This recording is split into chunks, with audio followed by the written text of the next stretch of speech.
Cümleten selamünaleyküm dostlar. Yeni konu ve gündemlerle tekrar beraberiz. İlk olarak Venezuela uç beyliğiyle başlıyorum. Maduro. Venezuela'da biliyorsunuz birkaç aydır büyük gerilimler vardı. Esasen Venezuela ve Guyana arasında gerilimler vardı. Ne oluyor? Venezuela, Guyana'nın yarısından fazlası benim diyordu. Evet.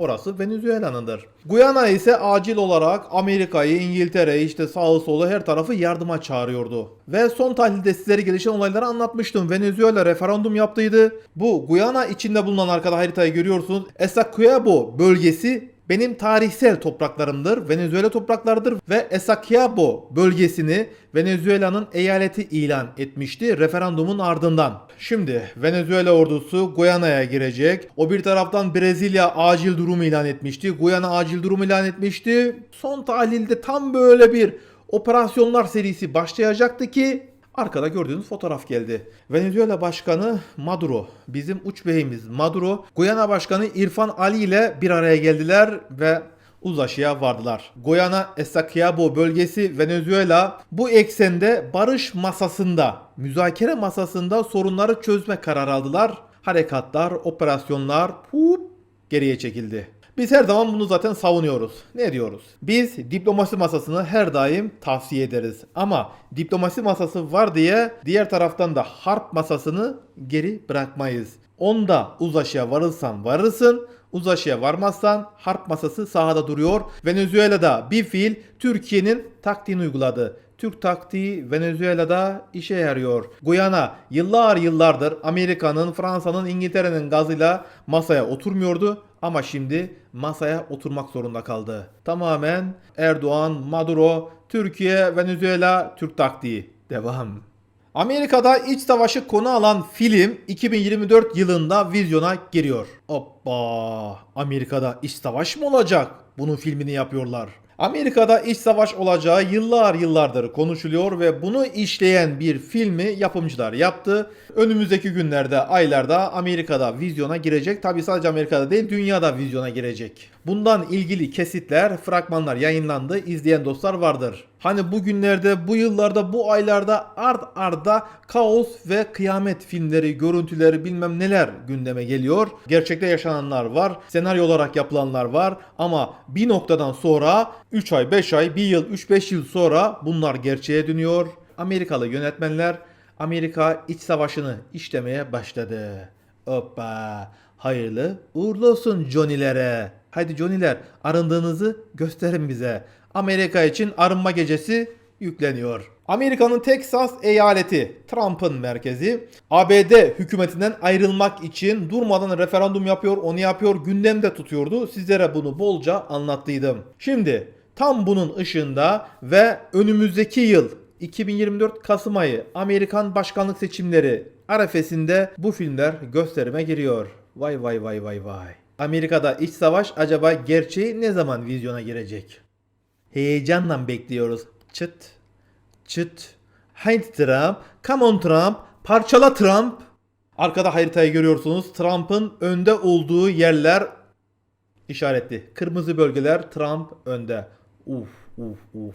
Resmen 2024 Trump rüzgarları esmeye başladı ve son dakika bir haberle beraber Amerikan Senatosu NATO'dan çıkmak için başkanlık kararını kaldırdı. Artık başkan NATO'dan tek başına çıkma kararı alamayacak. Senato'nun, Amerikan Kongresi'nin onayı gerekecek. Bu Trump'a hazırlık. Öyle mi? Öyle. Johnny'ler diyarında ikinci Trump dönemine hazırlık başladı. Sarıların Trump geliyor. Gel bakalım. Amerika'nın Rusya'dan sonra ve hatta ki Rusya'dan önce olan artık günümüzde en büyük rakibi diş bilediği yer Çançinçon. Bu diyardan sevgili dostlar arkada gördüğünüz video görüntüleri gelmeye başladı. Esasen birçok alanda, teknolojik alanda Çançinçon diyarında birçok gelişmeler yaşanıyor. Neler oluyor? Çon kafalılar Elon Musk'ın SpaceX uzay programını birebir kopyaladılar ve Elon Musk'ın dünyaya tanıttığı, gösterdiği ve durmadan uyguladığı o geri gelen roket programını hayata geçirdiler. Çon diyarı da bunu yapıyor. Tamamen Elon Musk'ın birebir aynısı. Amerika'daki çanlı ajanlar oradan arakladığı bilgileri Çon diyarına taşıyor. Vallahi ne diyelim? Adamlara bravo. Sağlam ilerliyorlar. Kopya da olsa, çalıntı da olsa yapıyorlar mı? Yapıyorlar. Dünyanın yeni küre kafaların merkezi Çançinçon diyarı. O yasaklı kelimeyi kullanmıyorum. Pekin'in ülkesinin ismini kullanmıyorum. Çünkü durmadan Facebook, YouTube ceza veriyor. Anladınız siz. Devam. Pakistan'la devam ediyorum. Pakistan hava kirliliğiyle mücadele yöntemlerini çeşitlendirmeye başladı ve bunun için ilk kez bir sistem taktik uyguluyor. Pakistan hava kirliliğiyle mücadele için yapay yağmurlar yağdırmaya başladı. Hoppa, Pakistan ne yapıyorsun? Yapay mapay? Hayırdır?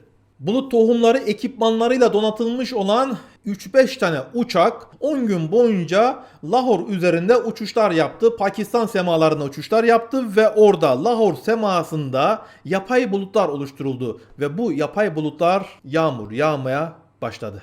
Aklımıza bu yapay olayını duyunca hemen küre kafalılar geliyor. Evet, doğru. Amerika ve Birleşik Arap Emirlikleri destekli Pakistan'da yapay bulut oluşturup yapay yağmurlar yağdırma programı başladı, devam ediyor. Şimdi Pakistan hükümeti bunu iyi bir şeymiş gibi anlatıyor, gösteriyor ama uzun vadede kötü bir durum olduğu açık ve net ortada duruyor. Bu yapay yağmurları, bulutları Birleşik Arap Emirlikleri finansmanıyla hediye olarak sunuldu. Bugün hediyedir. Bu hediye olarak gözükür. Ama işin arka planında, kapalı kapılar ardında tamamen Pakistanlıları kobay olarak, kobay faresi olarak mı kullanıyorlar?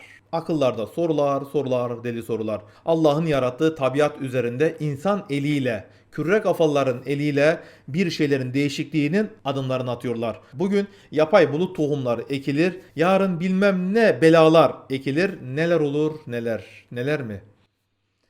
Allah bu şeytanların şerlerinden, dünyadaki tüm masumları ve mazlumları, aziz ve necip milletimizi, Türkiye dost ve kardeş diyarları korusun. Pakistan Pencap eyaleti geçici başbakanı bunu büyük bir gururla anlatıyor ama büyük sıkıntı. Dalaman Deniz Üst Komutanlığından görüntüler paylaşıyorum. Arkada gördüğünüz gibi çok büyük bir insansız hava aracı. Aksungurumuz Dalaman Üst Komutanlığı'na teslim edildi. Deniz Kuvvetleri Komutanlığı'nın İHA SİHA ihtiyacı TUSAŞ tarafından gideriliyor ve denizlerimizde, Ege Denizi'nde, Adalar Denizi'nde, Akdeniz'de, Doğu Akdeniz'de, Karadeniz'de görev yapmak üzere onlarca Aksungur, Anka Deniz Kuvvetleri Komutanlığı'na teslim edildi. Bu ise sonuncusu. Bu görev kapsamında denizlerde çıkacak olan bir Zirtaki balığı, denizaltı, savaş gemileri, diğer unsurlara karşı donatılmış üzerlerindeki mühimmatlarla beraber birçok fonksiyonlu görevi yerine getirecek Aksungurlar çok büyük bir hazırlığın içindeyiz. Dediğimiz gibi Zirtakilerle, Johnny'lerle yalancı bir bahar yaşanıyor. O yalancı baharlar geçer. Ondan sonra onların topuna geçiririz. Donanmamıza hayırlı uğurlu olsun. Canı çeken küffara vurduğunuz yerden küffar fışkırsın. Ziyon kafalılar, İsrail ve Kıbrıs hayali Türk tokadı devam ediyor. Kuzey Kıbrıs Türk Cumhuriyeti'nde Çabat, Ziyonların merkezini istemiyoruz eylemi, arkada fotoğrafları görüyorsunuz. Ziyonların Kıbrıs'ta mülk alımını organize eden, birçok değişik işlerin içinde olan ve Ziyon merkezi olan Çabat merkezi, arkada fotoğrafı görüyorsunuz, daha önce kapatılmıştı. Hatta ki bunların bu merkezinin üzerinde tabelaları vardı, o da söktürüldüydü. Bunun içindeki baş haham ta Amerika'ya kaçtıydı. Önce Kuzey Kıbrıs'tan Rum tarafına, oradan da Amerika'ya kadar kaçtı. Kıbrıs'ta İskele Milletvekili Yasemin Öztürk önderliğinde toplanan gruplar Çabat'ın Girne'de bulunan merkezi önünde eylemler gösteriler ve basın bildirisi okudular. Hiçbirini istemiyoruz. Bunlar dünyaya, Türkiye'ye, Türklere, Kıbrıs Türklerine zararlılar. Bunların derhal kapatılması ve inceleme altına alınması babında mesajlar verildi. Helal olsun diyoruz. Kıbrıs Üçbeyliğinden tüm dostlara selam olsun. Burada sıkıntı yok. Her şey kontrol altında. Devam. Ve bugünün en kritik haberlerinden Kerkük'te kader seçimi. Kader? Ne oluyor? Ne diyorsun Bilal Feyza? Sizlere aylar önce anlattığım ve geçtiğimiz haftalarda da anlattığım Kerkük'te kritik seçim oylamaları başladı. 10 yıldır yapılmayan Irak yerel seçimleri dün itibariyle oylamalar başlandı ve bu oylamalar yarın zirveye ulaşacak. Yarın Kerkük'te 1 milyondan fazla seçmen oy kullanacak. Sadece Kerkük değil, tüm Irak'ta bu seçimler yürütülüyor. Sevgili dostlar, arkada sizlere fotoğraflar, videolar paylaşacağım. Bu Kerkük'ten en özel anlar içeren ve detayları içeren anlar. Bilal Feyza sizin için özet şeklinde Irak seçimini, Kerkük seçimini ve kim kimle beraber neler oluyor, neler olacak, o zaman bodoslama anlatmaya devam. Irak'ta 18 Aralık itibariyle 10 yıldır yapılmayan yerel seçimler yapılacak. 16 milyon seçmen sandık başına gidiyor. Federal bir yönetime sahip olan Irak'ta tabi yerel seçimler İran kuzeyinde de gerçekleştiriliyor. Barzani yönetimindeki bölgelerde de seçimler yapılıyor. Kerkük, Musul, Tusurmatu, Süleymaniye ve diğer bölgelerde. Irak'ta bu seçim öncesi arefesinde siyasi yapı nasıl, kim kimle beraber, hemen özetçe anlatıyorum. İlk olarak Şiiler, Şii gruplar. Irak'ta en güçlü Şii grup olan Mukteda El Sadr grubu bu seçimi protesto ediyor ve katılmıyor. Bakın, katılmıyor. Ama Irak'ta İran destekli diğer Şii gruplar seçime birlik olarak katılıyorlar.